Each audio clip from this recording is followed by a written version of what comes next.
the reaction was different because of who did it. And there is a lot of history there with Caitlin Clark and Angel Reese. Her hatred for CC is like McCance's hatred for LeBron. That fan wasn't exaggerating. They were being kind, because Cheryl Swoops doesn't just dislike Caitlin Clark. At this point, it feels personal. From the moment Clark entered the league, Swoops has made it her full-time job to discredit everything she does. On Gilbert Arenas' podcast, she didn't just question whether Clark's foul on Angel Reese was flagrant. She dismissed Clark's entire impact, saying, "That's not dominating. This wasn't analysis. This was a hit job." Rebecca Allen, too strong on a three. And here's where it gets ugly. When Angel Reese flopped to the ground after getting fouled, not shoved, by Clark, who walked away without a word, Aaliyah Boston had to physically hold Reese back. That wasn't competitiveness. That was a tantrum. And guess what? She didn't pull that attitude out of nowhere. She learned it. Because right as this firestorm exploded, an old tweet from Angel Reese's mother resurfaced. One that took a racially loaded shot at Clark's fans and, by extension, her family. It vanished fast, but not before the internet grabbed the receipts. This isn't just about Angel anymore. It's about how the entire environment around her, including her own mother, has fanned the flames of division. While Clark's family has been viciously attacked online, nobody in the league has stepped up to defend them. Not the WNBA, not the broadcasters, and definitely not Cheryl Swoops, who continues to downplay Reese's repeated cheap shots while finding every excuse to drag Clark's name through the mud. Fever fans are watching this unfold, and they're not just mad, they're ready for war. If you're tired of the double standards, if you're sick of the league protecting bad behavior while letting Clark get crucified, then like, share, and subscribe right now. We're diving deep into the deleted tweets, the drama between legends, and the toxic fan base war nobody wants to talk about. This is raw, this is real, and it's only the beginning. She needs anger management. If people actually been watching Caitlin as a person who also needs a little anger management myself, I'm talking about myself, Caitlin's another one who needs anger management. The tweet that rekindled flames. Just when the heat couldn't get any hotter, boom, an old tweet from Angel Reese's mom came crawling out of the internet graveyard, and fans lost it. It wasn't just the timing, it was the tone. While some tried to spin it as a jab at media narratives, Fever fans weren't buying it. To them, it was clear as day. This was a not-so-subtle swipe at Caitlin Clark and her supporters. And with the league already drowning in double standards, this tweet felt like gasoline on a fire that's been raging for months. So goddamn dirty. Like, not going for the ball at all. What is this? The backlash was instant. Black players get coddled while white ones get crucified. Facts hurt. One fan posted before the comment mysteriously disappeared after racking up thousands of likes. Another viewer wasn't so subtle. Her hatred for CC is like McCance's hatred for LeBron. The truth? That tweet didn't just resurface. It exposed the ugly undercurrent everyone's been tiptoeing around, that Angel Reese may be playing the villain, but it's her mom who's been scripting the role from day one. I feel like I was just that young girl. He was my first ever basketball coach, and a lot of these moments I've been able to share with him and enjoy with him, and he's just been somebody that's been, a rock for me. And here's the kicker.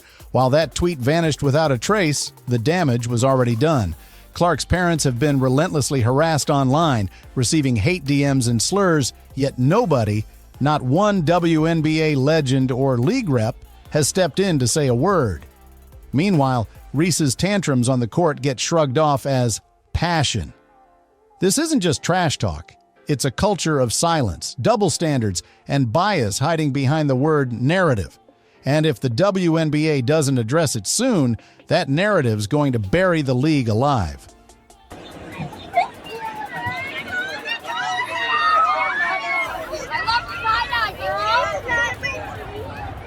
Fans' fury and the call for accountability. Fever fans aren't just mad. They're done playing nice. Week after week, Caitlin Clark gets knocked to the ground, shoved, elbowed, and fouled with zero calls. and zero defense from the WNBA. Meanwhile, when Angel Reese flails from a routine foul or stares down a ref, the league and its media machine either stay silent or spin it as competitive spirit. The hypocrisy? It's blinding. And fans have had enough. Social media exploded after yet another game where Clark took the hits and the blame. One fan said it loud and clear before their comment got mysteriously deleted. Black players get coddled while white ones get crucified. Facts hurt. That single sentence captured what thousands were feeling. It's not just about Clark anymore. It's about every double standard the league refuses to admit exists. Why is it that legends like Cheryl Swoops can throw shade at Clark on national platforms without pushback, but Clark supporters get labeled as toxic or worse?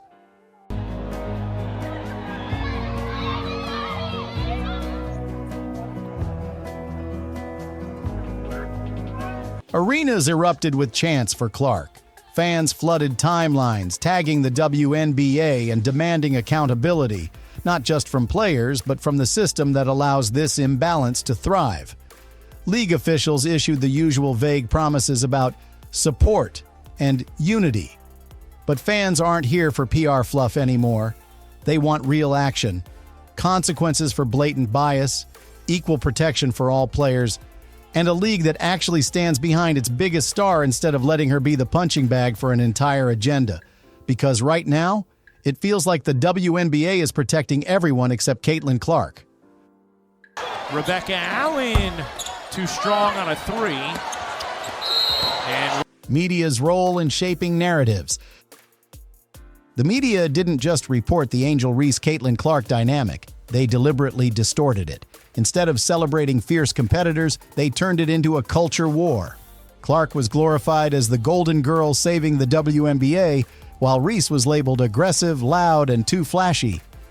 And now, that narrative is crumbling, especially with Angel Reese's own mother's resurfaced tweet, which some say proves this beef goes deeper than the court. The tweet, years old, took shots at Clark before they even met in college, suggesting this rivalry may have been a one-sided campaign of bitterness from the start. But instead of cooling tensions, the media fed it, editing clips, pushing conflict-heavy sound bites, and all but ignoring context. The result?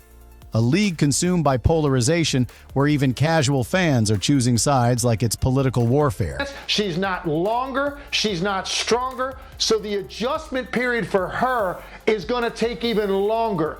Commentators and analysts were accused of doing what many feared, turning the WNBA into a vehicle for racial and cultural bias. While Angel Reese and other black stars were dissected for every celebration and facial expression, Caitlin Clark was praised for fiery passion and competitive edge. Not the initial part, but Caitlin later on pushed her. It was. That double standard didn't sit right with everyone, including WNBA legend Cheryl Swoops. On a recent podcast, she all but dragged Clark's hype machine, saying, "Let's not act like Caitlin invented basketball. Some of us had to work 10 times harder just to get a headline." The message was clear. Swoops sees the media's love affair with Clark as not just disrespectful, but a slap in the face to the pioneers who built the league without the fanfare. That shot caused chaos. Was it truth-telling or bitterness? Fans are divided. Calls for more equitable coverage grew louder, but to many, it was too little, too late. The favoritism was out in the open, and now the league had a credibility problem.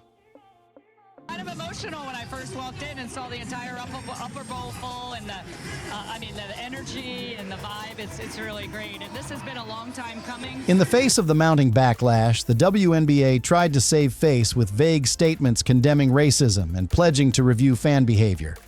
But critics weren't buying it. Many saw the league's response as reactive, weak, and clearly afraid of alienating Clark's growing fan base. Reese misses. While Angel Reese was booed, mocked, and targeted online, Clark was shielded. And yet, when a few fans crossed the line into racial abuse, the league only responded after social media outrage forced their hand. Now, conversations about stricter codes of conduct, media training, and fan accountability are making rounds. But here's the question fans are asking: Would any of this be happening if the roles were reversed? If Clark were black and Reese were white, would the coverage and outrage look the same? We're obviously marketing around all of our players, but I think Caitlin's lifting everybody. Yeah. Our arenas are packed, our viewership, this is a key part of... The WNBA's lofty promises of inclusivity and equality are being put to the test. And right now, it's not looking good. The league is split. Fever fans are raging online, defending Clark like she's the league's savior, while others accuse the system of racial favoritism and media manipulation. Angel Reese supporters point to the years of disrespect, the double standards, and now her own mother's past tweet as evidence that this saga was never just about basketball. It was about being heard.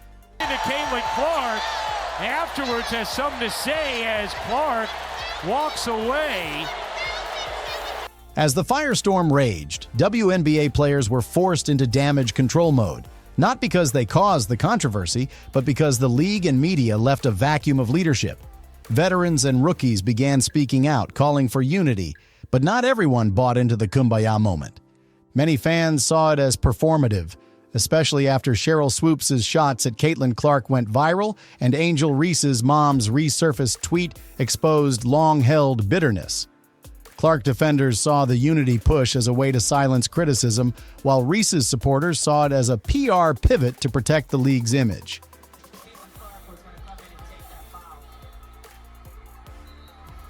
Team-led meetings and solidarity workshops were publicized, but tensions simmered beneath the surface. Players wanted to move forward, but the wounds from media bias, fan racism, and intra-league favoritism weren't healing overnight. The locker room may have projected peace, but many knew it was more ceasefire than resolution.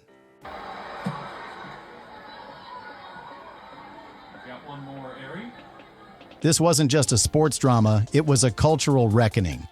The disparate treatment of players like Angel Reese and Caitlin Clark became a mirror reflecting America's deeper struggles with race, gender, and public perception.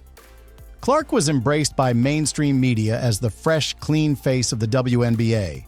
Meanwhile, Angel Reese, unapologetically black and bold, was vilified for the same on-court fire. Commentators, activists, and academics chimed in. This wasn't a rivalry. It was a referendum on who gets to be celebrated and who gets criticized in women's sports. You're going to foul somebody I was always taught you don't give up an easy basket, period. And that's what I thought Caitlin did. The league became a live-action case study in how deeply entrenched biases play out in real time. It wasn't just about basketball anymore. It was about visibility, value, and whose story gets the spotlight. Strong on a three. And look out, Caitlin Clark pushes Angel Reese and Angel... The WNBA has a choice. Lead with honesty or hide behind optics. Acknowledging the mishandling of media narratives, fan behavior, and internal bias would be a bold step. But will the league take it, or will it sweep the mess under the rug in hopes that Clark's star power will erase the fallout? There's an opportunity here, but only if the league actually listens. Real diversity and inclusion can't be buzzwords. They must show up in coverage, contracts, sponsorships, and how the league protects all its players, not just its most marketable ones. Fan engagement, transparency, and real accountability could rebuild trust. But if the WNBA fails to address the deeper issues, this won't just be a bump in the road, it'll be a blueprint for future failure.